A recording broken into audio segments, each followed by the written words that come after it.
Okay, yes, I think we are online right now. Welcome to our very first n-ost kitchen talk this year. It's great to see already some people in our kitchen. I hope we will become more in a couple of minutes. And meanwhile, let me say hello also to our viewers on Facebook. As a lot of you probably know, the idea of our online kitchen talks comes from our kitchen talk format at our annual international media conferences that take place in different countries every year. The last one, unfortunately, was in 2019 already in Chisinau, and that was the last time we had kitchen talk, an offline kitchen talk where local colleagues invited their international friends and to their kitchens for some informal conversation and networking. Paulina, sorry, one second. Yeah. I have have a technical issue. Oh no. Yeah. Yes, I hope for it. One second, please. Let me know when the streaming starts, and I will tell you the same again.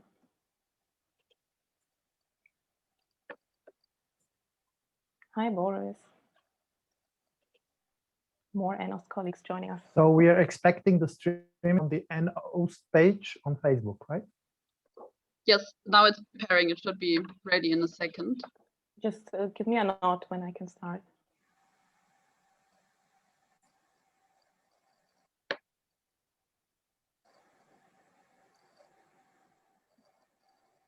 I was thinking something must be wrong with my system if I'm not seeing. Okay, we're online now. Okay, hello. Welcome to our very first online kitchen talk this year. We are already, some of us, in our virtual kitchen, and let me say hello to those of you who are watching us on Facebook. As a lot of you know, the idea of our online kitchen talk comes from our usual media conferences that take place usually every year in a different country. The last one was in 2019 in Chisinau, and that was the last time when we had an offline kitchen talk where local colleagues invited their international colleagues to their kitchen and for informal conversations and networking. Last year, during the in the beginning of the COVID crisis, we decided to launch the online version of Kitchen Talks, and the special issue here is that we stay together also after the talk, the streamed here on Facebook for another conversation, another drink. So if you're interested, next time just register so that you are with us here in Zoom as well. Today we will discuss the outcomes of the parliamentary elections in Bulgaria last Sunday and their implication on the current political situation in Bulgaria, as well as the challenges for local independent journalists. And we have great Bulgarian colleagues here with us. And we are looking forward to this conversation. I already know there will be very different aspects discussed and covered. Just a couple of technical details before we start. Those of you who are in the Zoom, please turn the cameras on. It's always nice to see your faces, but turn the mics off when you don't speak. If you have a question or comment, write it in the chat, and our host and moderator Pavel Antonov will see it and will read it out or give you the word. And those of you who are following us in the Facebook stream, you can leave your questions and comments and we will see them as well. So now let me give the word to Pavel Antonov, who is our host today, who is hosting this kitchen talk in Gorica, as far as I know, but Pavel, maybe you can introduce yourself. Thank you, Paulina, and good evening, everyone. It is a major pleasure to be part of this kitchen talk, and for the first time. I've heard so much about the kitchen talks before, and I was hoping to have a chance for the real one with beer drinking and everything. But in the given situation, I'm very happy to be hosting this online version. I am joining you from a very small house near the coast of the Black Sea. That would be the far eastern border of the European Union. And I'm here spending time with my family because of the COVID lockdown in Hungary and the remote schooling there. And it's a very good spot to analytically observe the political developments in Bulgaria and Eastern and Central Europe. I'm normally based in Budapest. I don't want to speak more about myself. I would rather want to turn the attention to our panelists tonight, a very decorated crowd of Bulgarian journalists, in fact, humbling crowd as far as I'm concerned. Perhaps I should start with the lady first. That would be Boriana Jombazova, independent journalist, winner of a shared Pulitzer Prize for international reporting, among other awards, and an impressive CV of journalistic achievements, also affiliated to the Association of European Journalists in Bulgaria. And then Boriana could tell us more about her when she speaks. We have Ognian Georgiev, really leading journalist from Capital, Bulgaria's, I would say, leading business publication. And I am very happy to be with Ognian again. Ognian had a very influential contribution to my doctoral research 10 years ago when I was studying journalistic practice in Bulgaria. And so it's glad to have him on the panel. And finally, another colleague and friend whom we have worked with over the years on a slightly different field. That is Dimitar Stoyanov, investigative journalist from Bivo, or Buffalo, I suppose. That would be the translation of the investigative journalism site, an independent site, very much seen as a counterpart to the mainstream media. But Dimitar is one of the well-known names, also received many special awards for investigative journalism, often taking risks on himself personally. And having said all this, I should say that I am a founder and editor of Bluelink. That is now more than 20 years old online network in Bulgaria, which also connects journalists in Bulgaria, but also across Central and Eastern Europe. I would like to stop here and perhaps remind again to everyone that in this conversation, we are going to be talking about food. It's going to be a very good time and experience we are having. We're also going to talk about the elections in the meantime.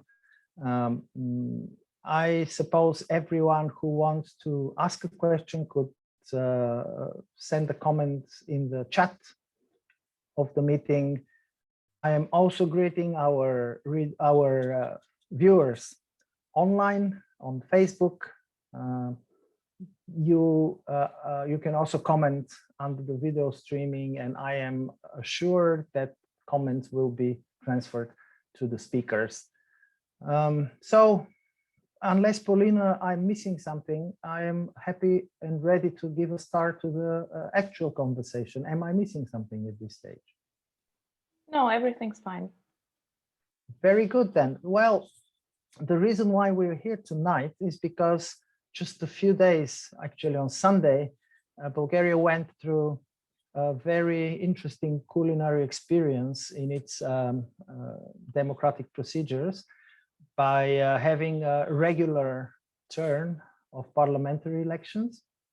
And I'm emphasizing the regular part because it doesn't often happen for the governments to complete their term in Bulgaria, but this time the government did.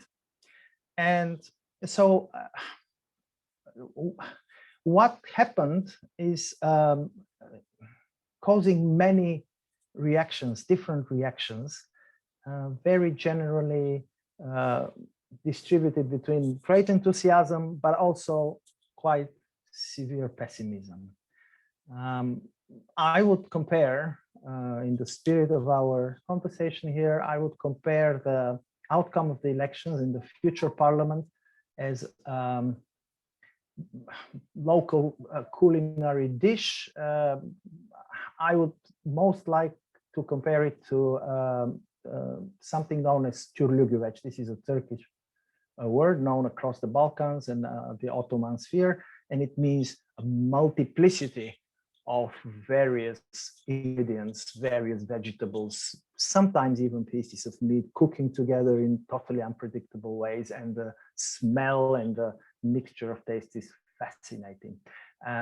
But where does this take us in terms of an election outcome, and what most importantly highlights the outcome? I would like to pass now the floor to probably one of the enthusiasts on the panel, and that would be Ognian Georgiev. Ognian, could you please share with us what in this election outcome makes you happy? Hey, hello, everybody. Good evening from Sofia, and good evening to wherever you are. So I was told this was an informal talk. That's why I have my wine with me. And it's also 8 o'clock in the evening in Sofia, so wine time. Yes, in our conversation before this panel, we were discussing that Boriana is going to be a little bit pessimistic and I'm going to be a little bit optimistic. So there are two reasons basically that I'm optimistic after this elections. And the first one is obvious. So we had what is now 12 probably years of GERB leading Bulgaria. And in those 12 years, a lot has changed.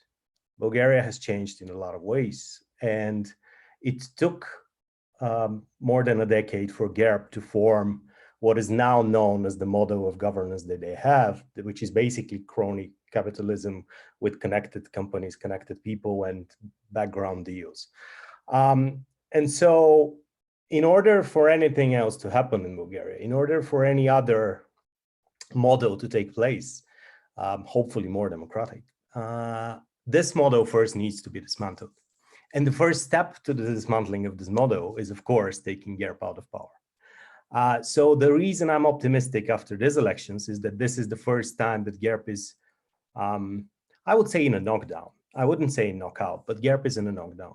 All their coalition partners have been thrown out of the parliament. The Turkish party, which is their unofficial coalition partner for the last 15 years, has suffered also in the polls, and it slipped. There is no obvious coalition partner for GERB to work with, which leaves Borissov, as some of you might have seen him, which leaves him rather confused and rather uncertain in what he's going to do.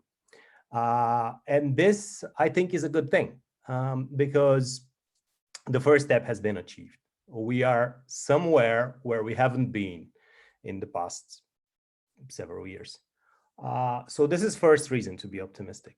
Now, the second reason to be optimistic for me is the huge volunteer networks that were actually put in place on those elections. I've been following elections in Bulgaria for the past 18 years. This is the first elections that I've seen that they had a major voluntary and not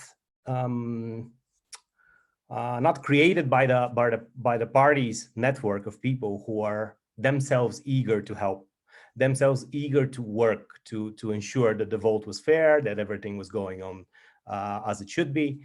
Of course, it's not perfect. It's a good step in the first direction, but this was the first time that I've seen people come to parties and tell them, listen, I want to take more action. I want to do something to ensure that the vote is fair, that everybody's voting correctly, that there's no lies or something.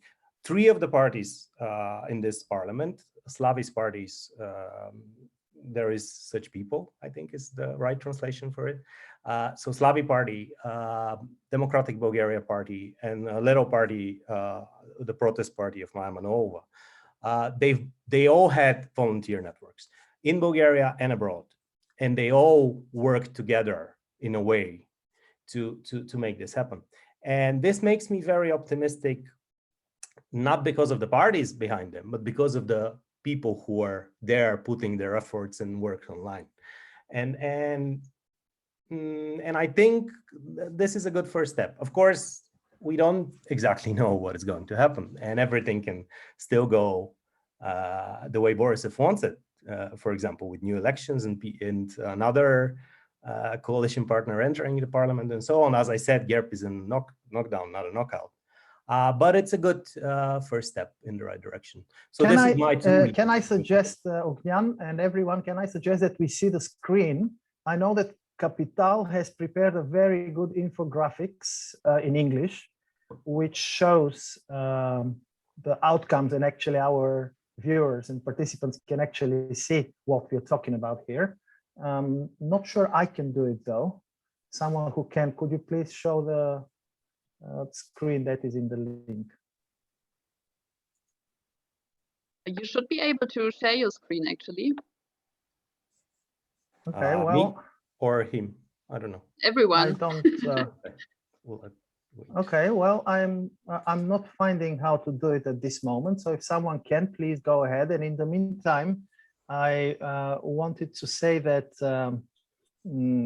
speaking about Borissov, and particularly from an international perspective for our international participants here, it is interesting to, in a way, describe and distinguish his rule from that of other Eastern and Central European rulers who are similarly center-right, conservative, and also flirting with nationalistic and extreme right voices, but perhaps not to that extent. One of our panelists here has actually done some good investigation work over the years of different dealings, let's say, different affairs of the Bulgarian government. So perhaps, Dimitar, you could say maybe a word. How would you describe Borissov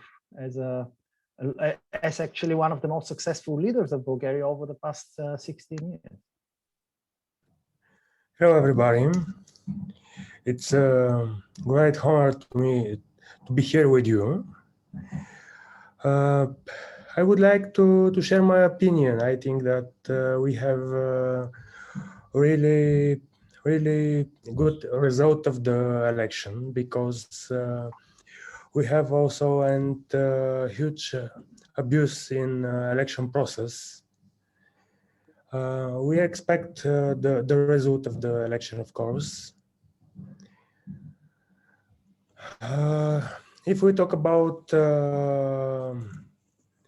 abuse, I would like to note this story, the guest house for mother-in-law. We have few different big topic of investigation dedicated to government, of course, and we try to uphold the media freedom, the investigation with this investigation, of course. And we suspect that the result of election is consequence of our efforts. Thank you. I see that someone in the chat is asking me, why did I interrupt Bogdan? I didn't mean to, and I'm very gladly passing the floor back to him. But I just wanted to take a round of our panelists in the beginning.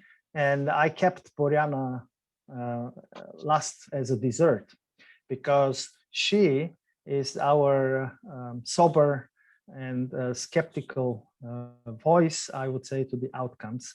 And I'm very curious to hear why, because honestly, I'm also having my doubts whether we should celebrate this outcome. So Boriana, please, what is your perspective to what happened? Hi, everyone. It's good to be here with you tonight. I wish we could all discuss this over a glass of wine in an actual kitchen, but since we can, I'm taking advantage of the virtual kitchen background. Yeah, maybe Ognan is the optimist in this panel discussion. I'm a little bit of the realist, let's say, / skeptic. I don't know, after covering election for quite a while now, I guess I'm not easily excited. Even though I'd like to maybe start with some good news. And Ognjano already mentioned that, but the fact that after maybe a decade or even longer of having some sorts of nationalistic far-right party in the parliament, this is the first time that none of this small nationalistic party made it. It means that they didn't pass the threshold of 4% of the support, of gaining 4% of the support. So at the moment, it looks like yeah, there wouldn't be any nationalistic parties.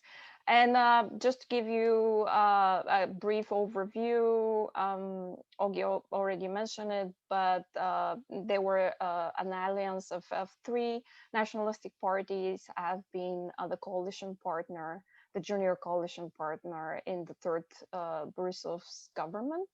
And they were one of some of the instigators behind the recent, let's say, diplomatic row with North Macedonia, for example, and actually part of the reason why Bulgaria is blocking North Macedonia's bid to join the EU.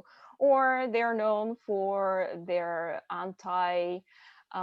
Turkish, anti-Roma rhetoric, etc., etc. So we've seen a lot of this. So anyway, that's I guess is the positive part. What makes me skeptic, yes, so far it sounds very good, I would say.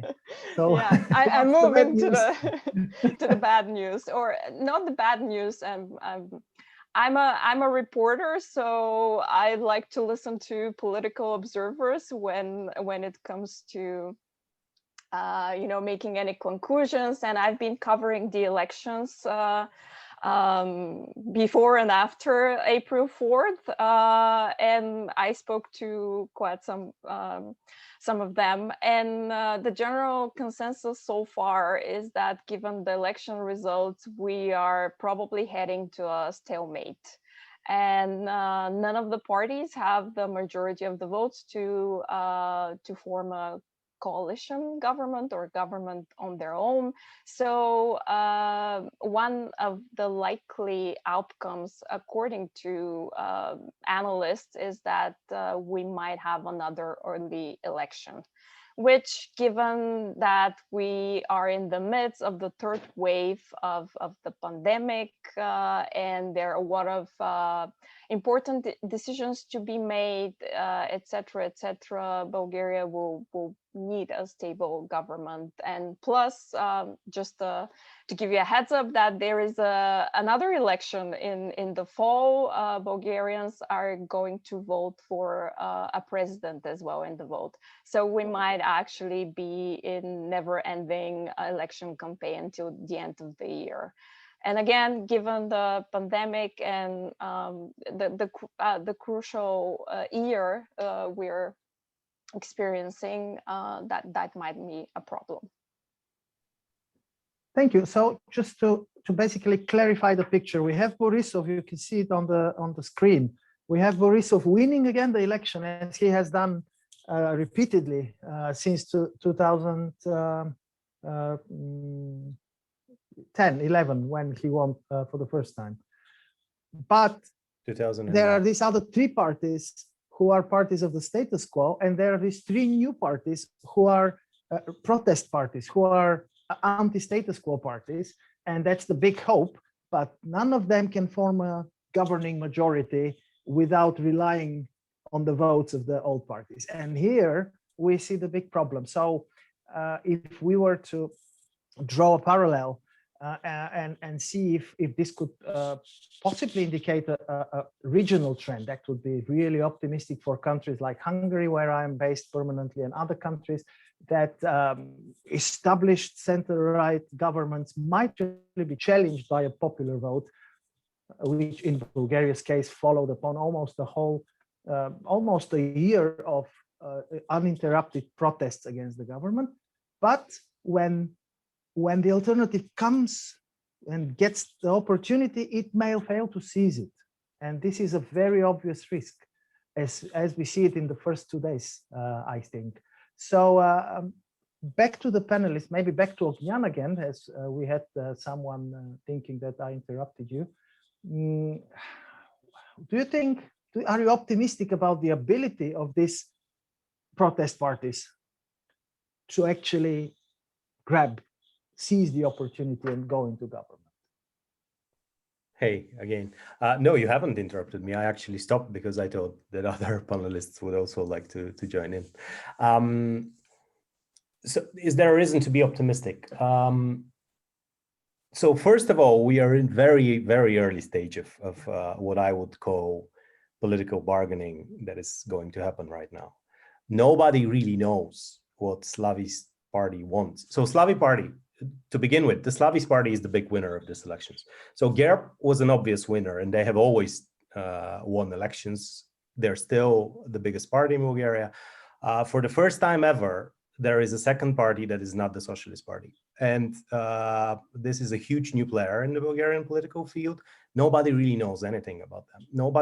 Well, we know some of the key figures in the party, but we don't really know where they stand. We don't really know how are they going to go about forming a coalition, which of their red lines are stable, which of their red lines can be crossed. We don't really know. This is going to happen in the next weeks or so. So the bargaining process, I think, is going to show if there is any hope for an anti-Borissov government. Because let's be honest about it, the only thing that they have in common now that is really keeping them together is that they all want to get rid of Borissov. This is their main agenda. So they all agree on that. Now, how do you do that, and what do you do after that is where the coalition is going to get stuck. What I think, there are only three viable scenarios for me. The first scenario is GERB tries to form a government and fails, or finds some remnants of the other parties that are going to support it, which is a very unlikely scenario to me at this point. The second scenario is Slavi tries to form a government and actually succeeds in that. And the third scenario, as Boriana mentioned, is we all go to elections. So those are the really three viable scenarios. I don't see any other option for us to move forward. And the optimistic scenario would be scenario number 2 for me. If we have a government that actually works and starts functioning, that would be better than having a non-stop election cycle this year, for a lot of reasons. And on your point, before I hand to other people, on your point about the regional importance of these elections, I really think one of the people that I've interviewed in the past few days said something that resonated very deeply with me. And we all know that a lot of Central and Eastern Europe governments tend to be autocratic. Let's put it this way. Let's not put it totalitarian. Let's say they're autocratic government. So the Bulgarian government makes no difference. It has some traits of authoritarianism in it. And the good news about these elections is that the Bulgarian authoritarianism proved to have shallow roots. So they're not stuck in power as we thought they are. So there is an option of getting rid of them. And this is like the lesson that other countries, I think, might get from this. Now, you are right. But Ognan, if you allow me to probe what you just said, Bulgaria, if you look at these Central and Eastern European countries comparatively in their socialist history, Bulgaria was probably the most, one of the most loyal and closest to what used to be the former Soviet Union. And so it's a very interesting observation to see now that instead of solid, in a way, autocratic regimes of the kind that Viktor Orban has established in Hungary, we are seeing a much more diverse, I would say, multiple picture of balance, which Borissov successfully juggles around with. Because Borissov is not Orban. He's not fully in control of everything that is happening in the country. He's more like a balancing act between different players that have different interests. But yeah, that's going into Borissov way of governing. But the optimist part of me hopes that this will prove right, and actually we are going to get rid of this model. Now, you are right, of course. We might prove unable to do so, and in the next few months, Borissov can still return to power. But I'd like to think that we have a fighting chance. Thank you. I'm also very hopeful. Don't get me wrong. Maybe since this is an international audience to here, perhaps I think it would make a good sense to a bit unpack this part of the menu, which was mentioned briefly by Boriana, related to the Macedonia, Northern Macedonian connection, and I would say more generally related to the issue of nationalism, which is so sensitive traditionally in this part of Europe, I would say historically, but which unfortunately is not isolated to this part of Europe. And we see much more ethno-national centrism taking high profile in other countries across Europe, in Central Europe particularly. Now, what happened here is that the government, the previous government, with its nationalist partners, tried to use Bulgaria's foreign policy as a leverage to actually boost the chances for nationalists to get into parliament again, but that failed.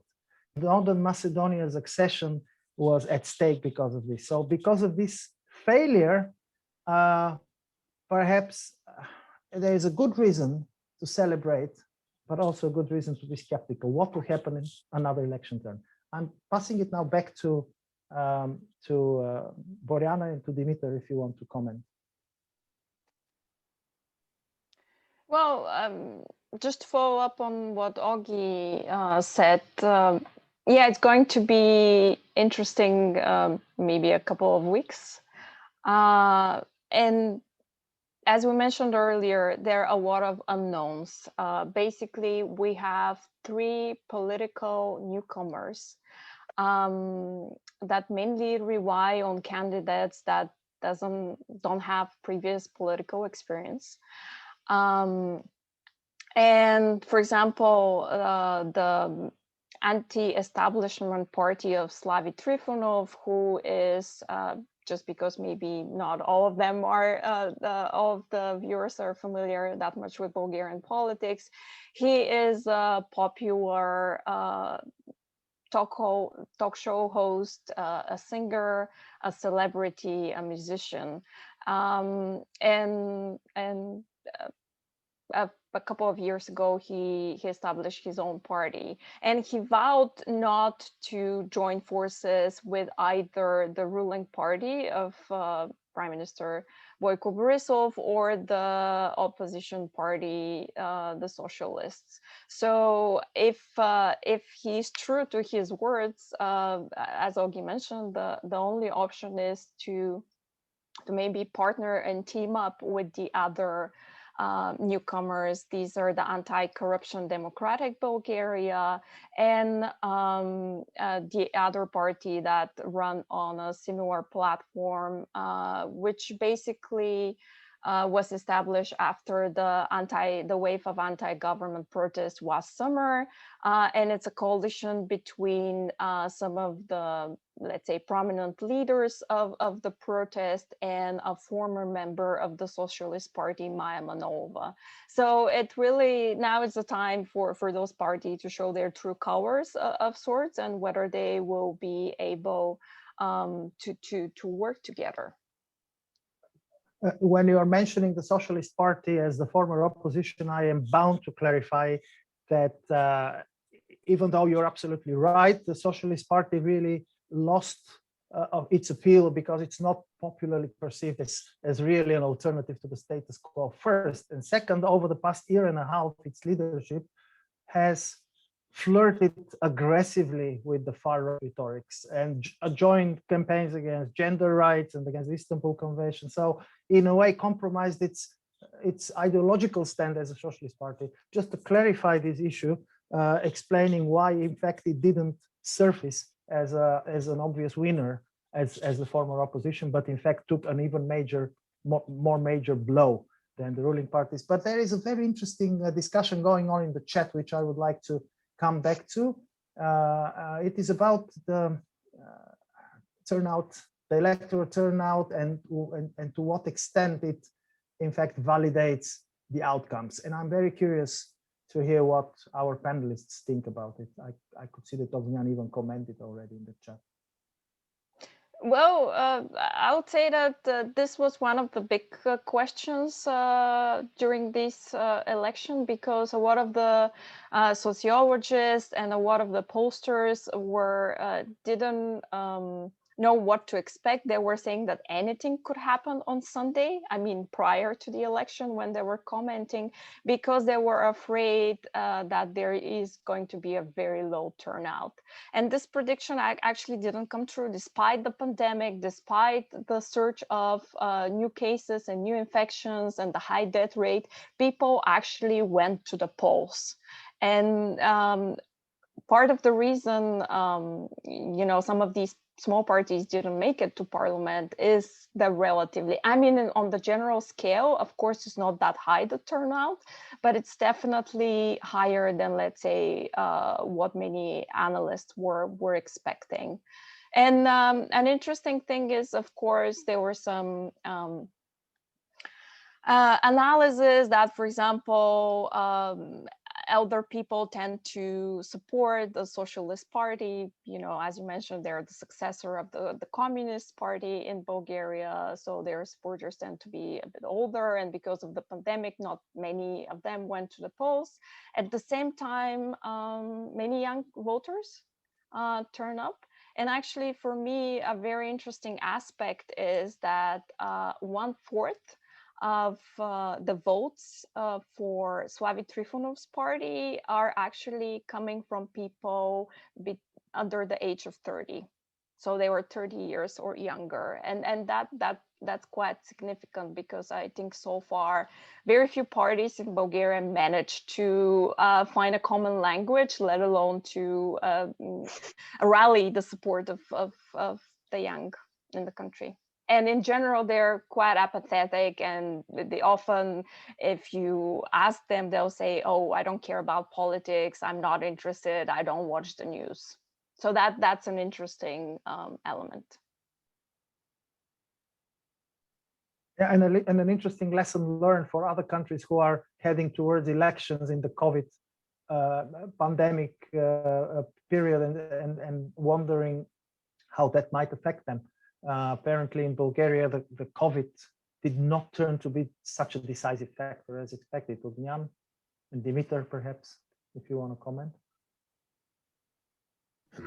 First of all, I would like to share my opinion about election. I'm not sure that we have a reason for celebration. Yes, the COVID. Why is that? Why? Because we have a political party guided by protest wife, of course. The both protest political parties, Democratic Bulgaria, and the poison free, the political group guided by Maimanova. But I'm not sure that they will cope to manage leading coalition, and they will cope to change Bulgarian election legislation, because this is the important task. Of course, the COVID is a reason for the level of the activity in this election, for the rise of the activity, but I don't think that COVID is something very important. It's not a huge factor in this election, because we saw a lot of people who vote in the election day. Then we can tell COVID is not so big problem for the Bulgarian people for the election. Perhaps as a matter of curiosity, we should remind for our participants that unlike many other countries in Europe, which are still under very heavy measures, lockdowns, curfews, Bulgaria had a relatively relaxed regime, especially before the elections, paradoxically, when the numbers of COVID were going up. All of a sudden, the government, apparently directed by Borissov's political instinct, relaxed the measures more, and the restaurants were open for weeks. So I would say the opposition or support for the measures did not play in the elections. I don't know if you would agree with me. It went across party lines and did not turn out to be a major factor. I'm back to Ognan now. I'm not sure if he wants to comment on this. Yeah, on the elections activity, I think I already said that I think it's remarkable that during a pandemic, during a very heavy phase of the pandemic, by the way, with a very low level of vaccinations and with older people really afraid to go out, we still had this very good level of participation. And I have to say this because of the bad weather and because of the organization of the elections. So let me give you an example. I vote in a school nearby. It has a very large courtyard, and also it has lots of sections for voting inside it. And there was plenty of space for people to go inside and wait, even though separately. But the police and the municipality decided that people will stay out and then wait for each of them to enter, which meant that lots and lots of people waited for a long time outside in the rain in order to get in and vote. And this was just one section. This was everywhere because the weather was very bad. And so to me, in this weather and in this organization and in this pandemic, it is still remarkable that people came out to vote in the numbers that they did. Now, I already mentioned in the chat that we had the highest ever count of people voting abroad. 180,000 people voted abroad. And this is without massive voting in Turkey. Turkey has always been the main player abroad. This time, because of the pandemic and because of the restrictions, Turkey votes were not as high as usual, which explains partly the low count for the Turkish party. But I want to shine a light on something. There was a massive get out the vote campaign, and I don't know why. I have to admit, I don't know why. But there were like influencers, pop figures, politicians, socially popular figures. All of them were urging people to go vote in Instagram, in Facebook, on the TV, everywhere. Like it was a campaign for people to vote. I don't know what started it. I don't know why did they do it, but it was an effective campaign, I think. People came out to vote. And of course, as Dimitar also mentioned, the protests last year were also a very heavy factor. So lots of people protested for months and months and months, and they were waiting for this day to go out and have their vote. So all of this came together, I think, and created this wave of people voting. And also, there was a comment, I think, by Svetlina in the chat that it was a lower voting participation than the last elections. Yes, but the last elections were, first of all, very highly active. And also, a lot of the factors that I've mentioned this time were not there at this point. So I think they're comparable, actually. You were talking about COVID and whether it was a factor. I don't know. I mean, we've been opening and closing so many times that I don't know what was a factor in the elections and what was not. I mean, Borissov closed 2 weeks before the elections, and then he opened up again. So I don't know. It seemed obvious to some people that Borissov was trying to get everyone happy just in the weeks before the election. Let me ask, as I understood, we have the chance to ask participants to actually ask questions, and I have two questions in mind, which are very specific. First one by Johanna Daimel regarding Boyko Borissov's intentions, and the second one by Mirjana Tomic. Could you please ask your question so that it could be heard by everyone? You can unmute your microphone. Yes, hello everybody. It's Johanna Daimel. I wondered if any one of you, the of the panelists, could give me a clue what is behind Boyko's move of today, as he announced that he won't be member of parliament anymore in the next parliament, and he asked Slavi Trifonov to form a government, which would be very, very tricky. So what is your mind? What do you think? Is it this sort of, as I said, Game of Thrones?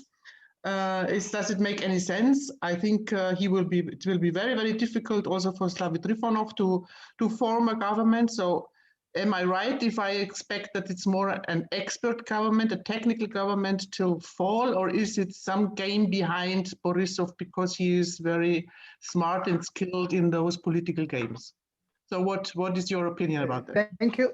Can I ask to take two more questions actually, and then we will respond, the panelists will respond. So Mirjana Tomic next, please. Thank you. My name is Mirjana Tomic. I live in Vienna, and I actually organize many seminars for journalists, and Borjana was one of my speakers. And I have a question. As a foreigner who is following Balkan politics, you're speaking a lot about who is going to form a government or not, but what do these people actually stand for? Is it about values? Is it about personalities? What is it all? What is it about? And I would like Borjana to reply to that. Thank you so much. Thank you. And last question for this round by Team Yuda. Hello from London. I've got a question, a comment, and then a question. It seems to me that something interesting is happening, not just in Bulgaria, but across the region, which is that now, in a way, quite unlike 5-10 years ago, the diaspora is playing a really significant role.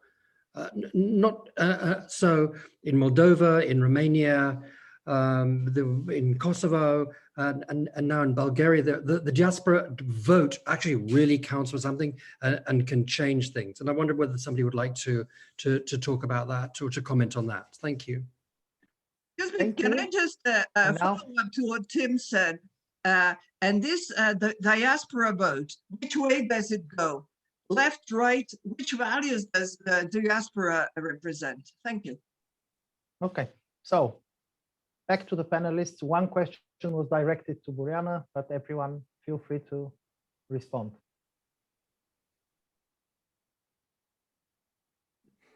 I can talk about Borissov if you want a little bit. To me, Borissov is a very smooth operator. He knows what he's doing. He knows that he's only fighting chances for them to fall apart and not form a coalition government. And his only chance is new elections or splitting up the parties. So he's doing whatever he can to do that. He's not going to be able to form a government. He doesn't have any reason to be in parliament.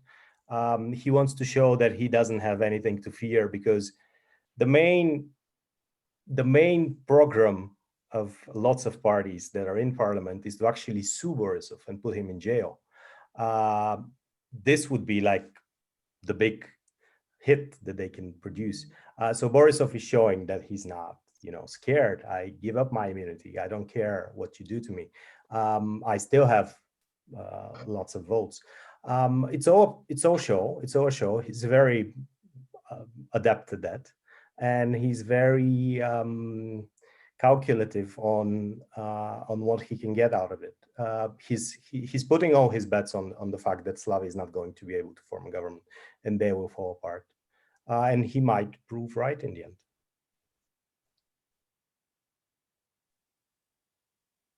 Thank you. I'm very curious about the question on values, and look forward to Borjana's take on this. Yeah, if I could just add a sentence. Yeah, basically, Borissov is a very experienced and I even would say a talented politician. And this week or just a few days after the election are kind of a little bit of a hide and seek. I mean, Slavi Trifonov hasn't made any public statement yet. Borissov was only, well, let's say one of the very few politicians who made an announcement very late on election night in the snow in front of the SUV that he's been touring around the country on the campaign trail, kind of boosting the achievements of the government. And he said something that is actually not wrong, which was who else has the experience, who else has the experts, who else have this years of experience in politics. And I think this was directly addressed to his political rivals because, and I'm kind of making a smooth transition to Mirjana's question about the values and what we know about this party. As I mentioned earlier, a lot of, I mean, these three newcomers, many of their candidates are novices to politics. They don't have any experience. Let's say they don't know how the process works. I'm not necessarily saying that this is a bad thing. I mean, it could be, actually, it could work to their advantage that they haven't been in politics before, but of course we don't know. And when it comes to the parties, oh boy, I'll need like another hour or so to talk about values and what they stand for. I'll give you basically the short version. So the ruling party, I think what's important to say, Olgi mentioned it earlier, Borissov has excelled. Basically, he mastered this balancing act between Bulgaria's European and NATO integration, and also kind of keeping good ties with Russia at the same time.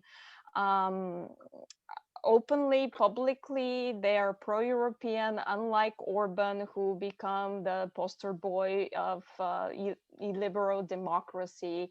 Borissov usually brags about his close friendships with Chancellor Angela Merkel and other Western politicians. He even calls them on first name basis, etc., etc., drives around former and current British Prime Minister in his car, etc. I mean, there's like 10 years worth of examples that I can give you.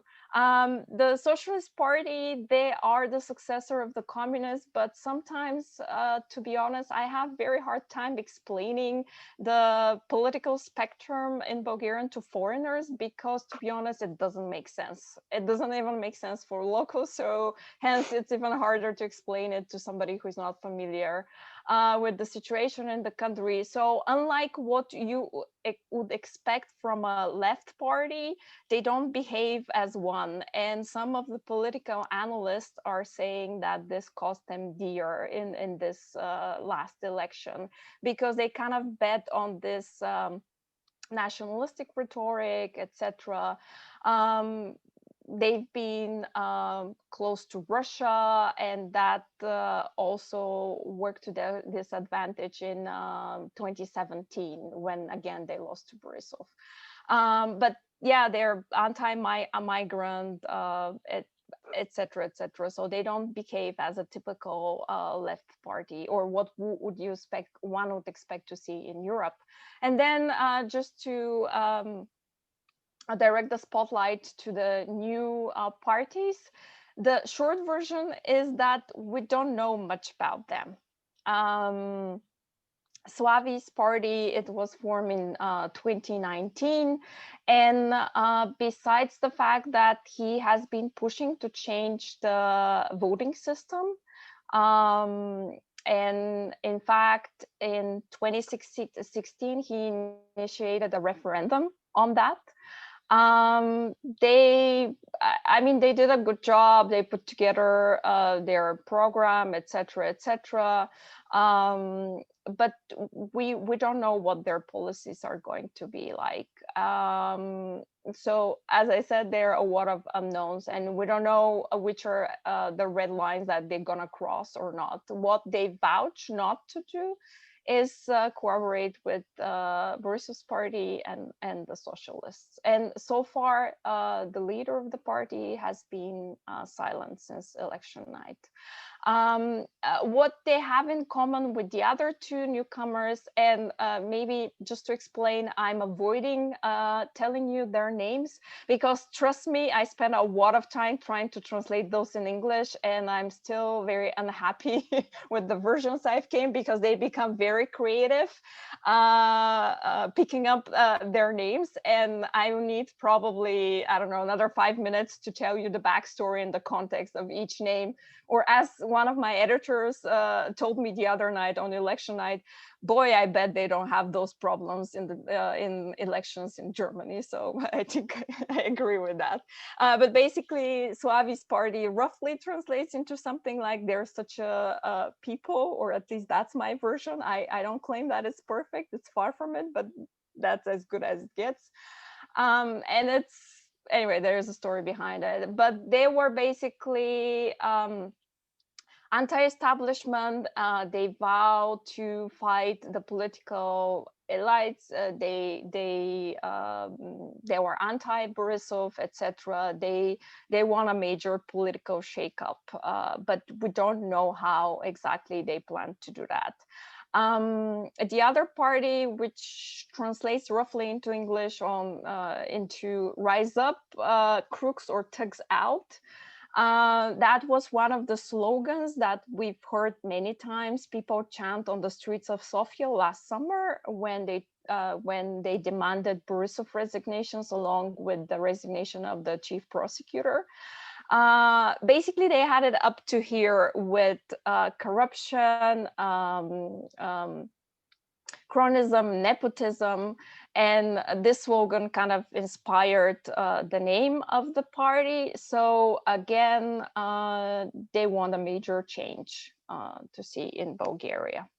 And Democratic Bulgaria is an alliance of Yes Bulgaria, which was founded by the former Justice Minister Slavi Trifonov, along with the Greens and another small right-wing party. So their main thing is anti-corruption. In fact, Slavi Trifonov was the man who took a boat and decided to pay a little visit to this beach on the Black Sea last summer. And maybe if you follow Bulgarian politics, you know that that was the spark that prompted the wave of anti-government protests. And I'll stop here because I think I'm starting to ramble, but yeah, it's very contextual. Thank you. We still didn't touch on the diaspora issue, and I think there is someone in the audience who is well suited to do this. And he is actually quite passionate to comment also on the other issues. This is Atanas Chubanov, one of the founders of Bivol, the same investigative news portal, whose representative is Dimitar Stoyanov on the panel. And Atanas is actually based in Paris. So Atanas, please, we need to close, but with Paulina's permission, we can take a few more minutes to take this issue and then close with the journalists aspect. Thank you for giving me the floor. Well, from abroad, Bulgarians voted against the establishment, against this coalition between thugs and corruption mongers. You might, if you don't know Bulgarian politics and recent history, you might think that, and we are streaming here this impression that we have something like a normal political life. Actually, we have a prime minister who was a criminal. He's not convicted. He will probably be not convicted for his past crimes. But from the perspective of an investigative journalist, I worked on many of his crimes, and I know what he did. He smuggled cigarettes in the 90s. He was beating people with a bat, racketeering. His company, Ipon, was victim of theft of the cash, and the two persons who steal the cash were found dead. He was never prosecuted for any of those crimes. In recent times, he showed so many examples of wild corruption. You cannot imagine this in the West, simply. Killing all normality in institutions, transforming the country in the worst place for investigative journalists in Europe. This is not normal. This guy is not to be compared to Orban. He's to be compared to war criminals like Hashim Tachi without his national liberator aura. Let's say he's a drug smuggler basically and a thug. So we don't have a normal phenomenon, and I think it will be not used with normal means. So we can expect turbulences and new protests in Bulgaria. And Bulgarians abroad are conscious about this. I think that's why they voted so massively compared to previous elections, and they are ready to back to Bulgaria. I think next summer for the next round, for the next wave of protests. Borissov said during the election night that he will send 20-30 of my thugs to chase you if you don't agree with me. Can you imagine a prime minister for a European country saying this? I have my fans and I'll send them like shakals after you if you don't agree with me. He said this. So shakals are are small dogs, not particularly courageous. That they attack when they are in a pack. And they attack only weak animals. They don't attack healthy animals. Well, Atanas Borissov said also some other quite interesting things. Already in the election night, he came in his, in a way, victimized image on a live screen, but offering peace, offering to all the other players that let's hold on, let's make a government together. We have billions to distribute. Sounded like an offer few could reject. Billions meaning the European Union's recovery funds that are he offered money, he offered money and he offered and repression like like the mafia makes. The stick and the carrot. Yeah, the stick and the carrot. He's a mafia guy, and the translation of stand-up mafia out is probably the better one.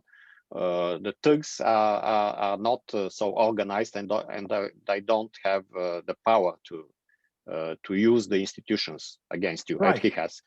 Okay, so I'll stop here. Yeah, I think we must to make this point. If you don't believe me, read the WikiLeaks cables, the cables of the State Department published by WikiLeaks, and search for Borissov. You'll find probably the most shocking description of a foreign politician. It's about Borissov. Thank you. I think this is a really important clarification to understand the nature of the situation in Bulgaria. But there is one last aspect I want to turn the direction of the discussion when we have to, since this is a kitchen talk. And this is illustrated by the episode I just mentioned, Borissov standing in front of his high utility vehicle, but speaking to a camera on Facebook. And this became I would say, the landmark approach of many politicians in these elections, not speaking to the media, avoiding critical journalists, as many as exist, and actually choosing to speak through their safe channels directly to their supporters. So question to the panelists, and we close the discussion with this one. What about journalists? Where were they in this election? And was there anything different? What's the news? You know, Bulgaria is not very well known for its media freedom.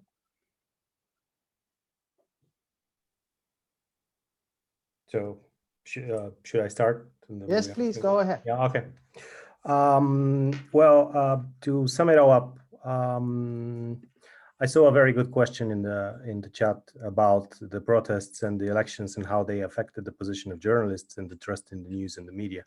I have to say that the protests turned out to be very, very positive for some media.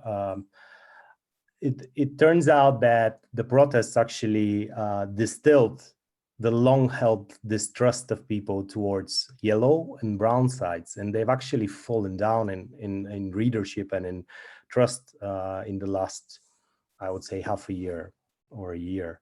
And it was a positive thing to watch. It was a positive thing to watch. So the protests turned out to be rather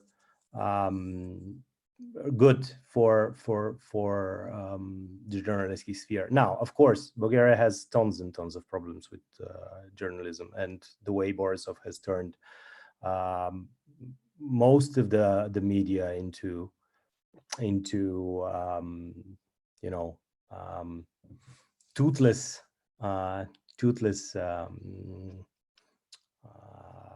mouthpieces. And yeah, this was the word I was looking for. Now, what you say is more important to me.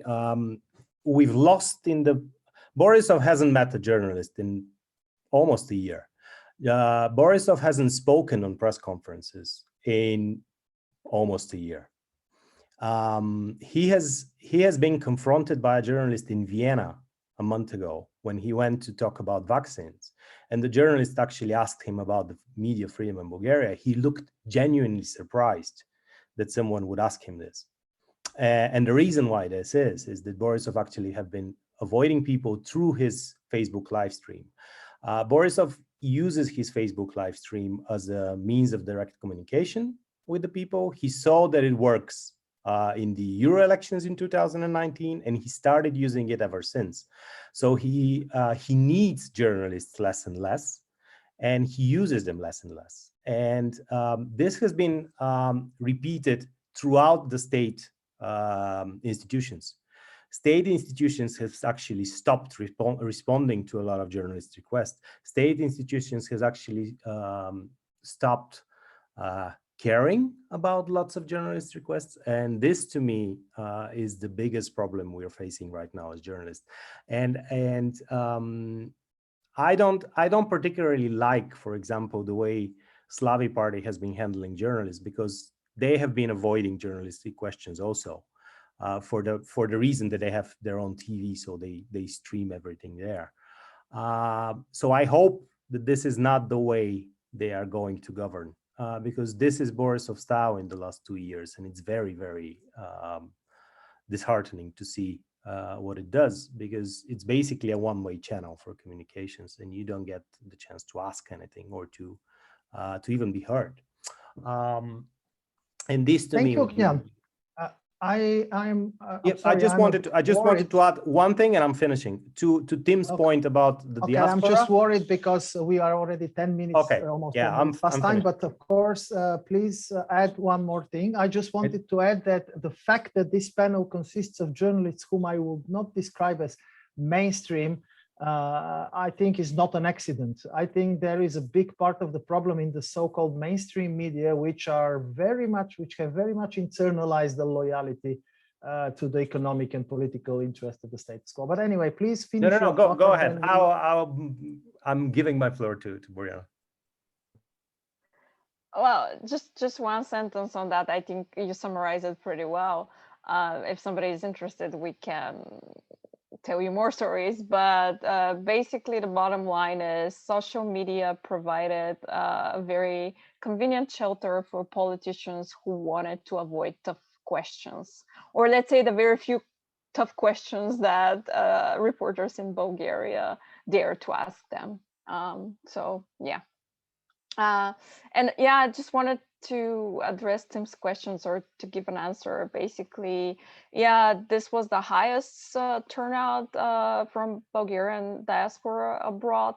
And the results there are different from what we've seen in the country. There, the leading party is actually Slavi's party. It's the anti-establishment party, followed by Democratic Bulgaria. So Bulgarian diaspora voted against the status quo, voted in support of judicial reform, let's say, or at least let's say those parties run on anti-corruption ticket. So yeah, the lineup there, the results were different, and we can talk about this more if yeah, people want to hang around in the kitchen for more. Yeah, I think we should hang around, but I want to thank Ognian, thank Boriana, and thank Dimitar for being wonderful panelists, and actually say that I found this discussion very inspiring and informative myself. It gave me very good ideas, and I'm passing it back to Paulina to explain how it works from here on. Thank you, Pavel. Yes, thank you for your moderation. It was really great. And thank you to Boriana, Dimitar, and Ognian for your contribution. It was really a great discussion.